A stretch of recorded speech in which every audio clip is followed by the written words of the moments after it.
Hi, Debbie Chu here from Chew on Vegan, and welcome back to my kitchen. Today I'm going to be making Southwest hash browns. These are going to be really good for breakfast, lunch, or dinner.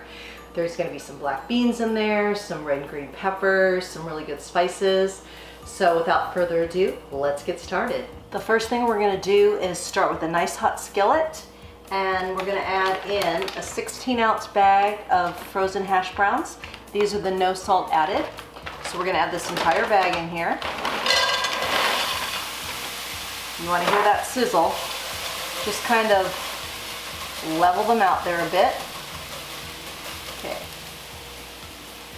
And we're going to let these cook for about 6 minutes on this side.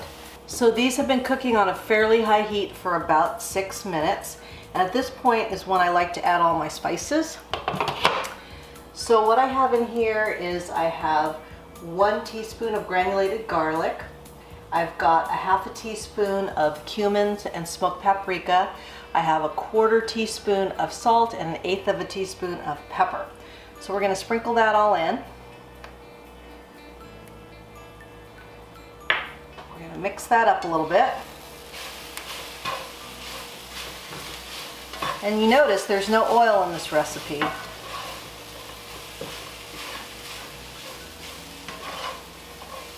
So once we get the spices all incorporated, then I'm going to add in my veggies.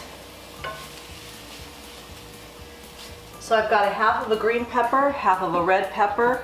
I've got some onion, 1 small onion chopped, so we're going to add those. I'm going to add some spinach, handful of spinach at the end, but I'm not going to add that right now. So we're just going to do the onion. And then I have a half a cup of black beans and a half a cup of frozen corn. You can use roasted corn or sweet corn. I just had sweet corn today, and I just ran it on some water to defrost it a little bit. And once we get all that in, we stir it again, and then we're going to let it cook for another 6 or 7 minutes, and it'll start getting really they'll get crispy. Doesn't that look good? Look at all those colors. All right, so we'll let this cook for another 6 or 7 minutes or so, and then we'll check on it. What I didn't mention is you're going to want to stir these halfway through that last 6 or 7 minutes of cooking, and I'm going to do that again now. You can see they're starting to get a little color here.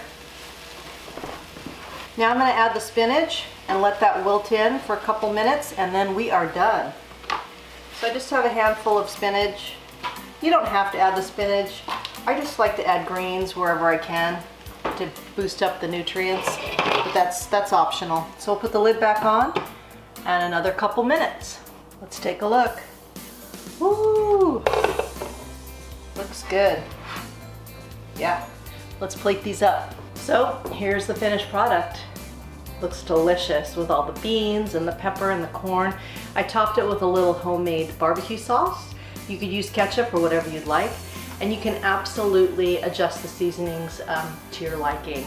I'll put the complete recipe in the description box, but first let's give it a taste. I want a little bit of that barbecue sauce on there. Try to get all the corn and beans and everything.